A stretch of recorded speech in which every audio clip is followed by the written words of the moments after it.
Is this thing on? Is this thing on? Okay. Hi, I'm Marvin McCandles. You see me in such fine quality chemistry epic educational videos as Dharma Initiative and Chemistry, What's the Connection? And Dharma Corporation Wants You to Be Safe, Part 2. Today, we're looking at lab safety. It is a very important thing because your life can depend on it. So let's look at some of the situations we could possibly occur in the lab. Eye safety. Why do we even bother with goggles? There are students who sit there and put goggles on the top of their foreheads, thinking an 11th century Viking berserker will come and attack them. Because the Viking berserker would have an axe and would go for the top of the head, which the goggles would protect.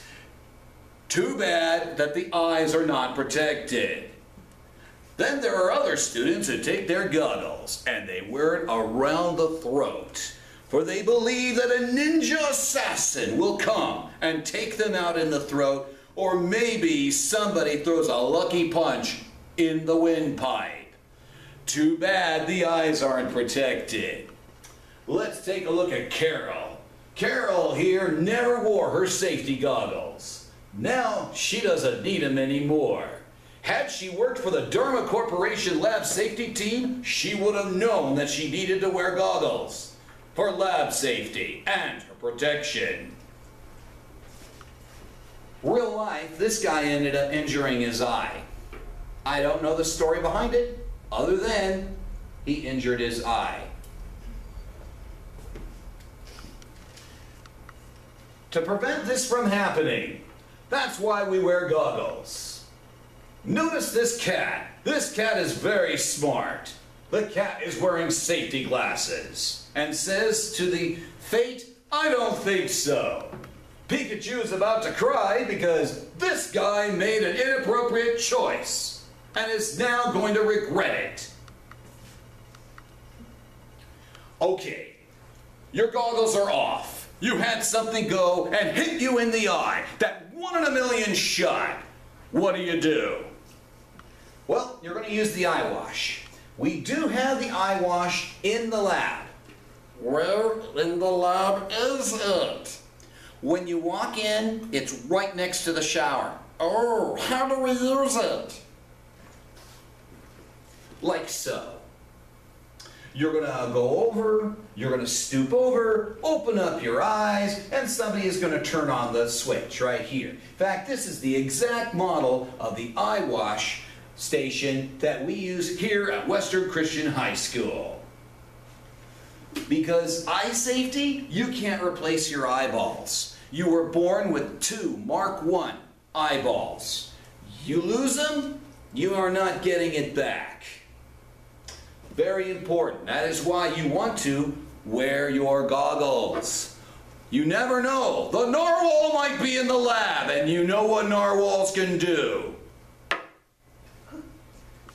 Fire safety. Ladies, I do have to mention it. Your hair can become exposed to open flame. It is not a good combination. Open flame, loose hair. Bad combination. Grumpy Cat approves of this particular message. You need to do your hair in a ponytail, ladies. That would be very important. Otherwise, you end up looking like this. And like I said to you before, I look good like this, like Samuel Jackson, like Dr. Cruz. You don't. You really don't. So, listen to that safety tip. Do your hair in a ponytail. Otherwise, you end up doing what this guy did.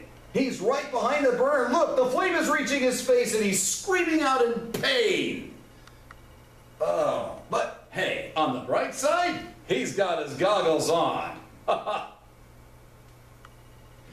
What do? What is it that you do when you end up getting burned? Now, that would be an important question, wouldn't it?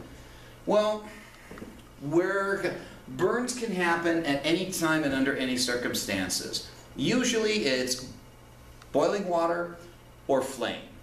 Or somebody touched a hot object and they weren't aware that it was hot.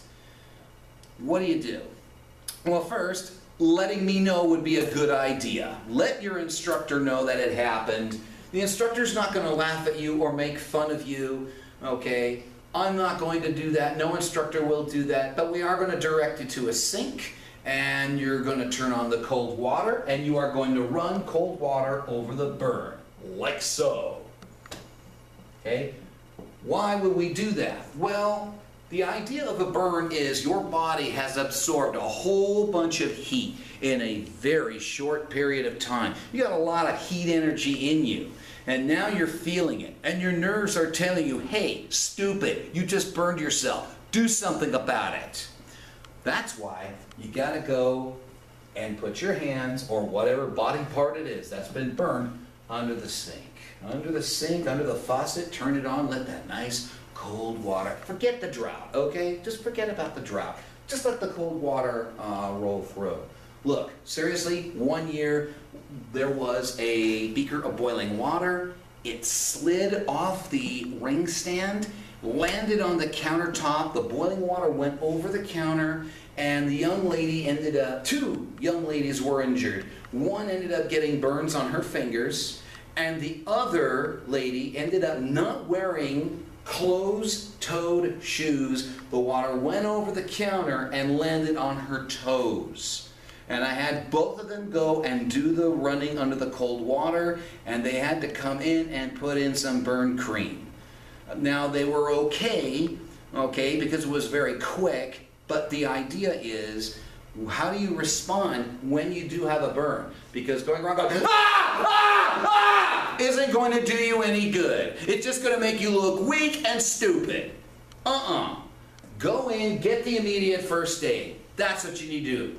The drama might work great out on the stage, and it might work great on drama class. And it might work on your boyfriend or girlfriend. But in the lab, that's not going to get you anything. It's just going to make you look stupid and hysterical. Don't do that. Okay? Broken glass. Oh no. What do we do with broken glass? It happens. Test tubes fall off. Beakers get knocked off. They hit the floor. Or maybe it fell off the ring stand and onto the counter. Or maybe a beaker went and fell into the sink and broke there. Sometimes thermometers break too. Now, we don't use mercury thermometers. We use alcohol-based thermometers. So if it's broken, it's not a big deal. If it's mercury, that's a big deal. We don't use mercury. I haven't used it in years, okay? Just because of those issues of mercury. But broken glass, how do we handle that? That would be a biggie.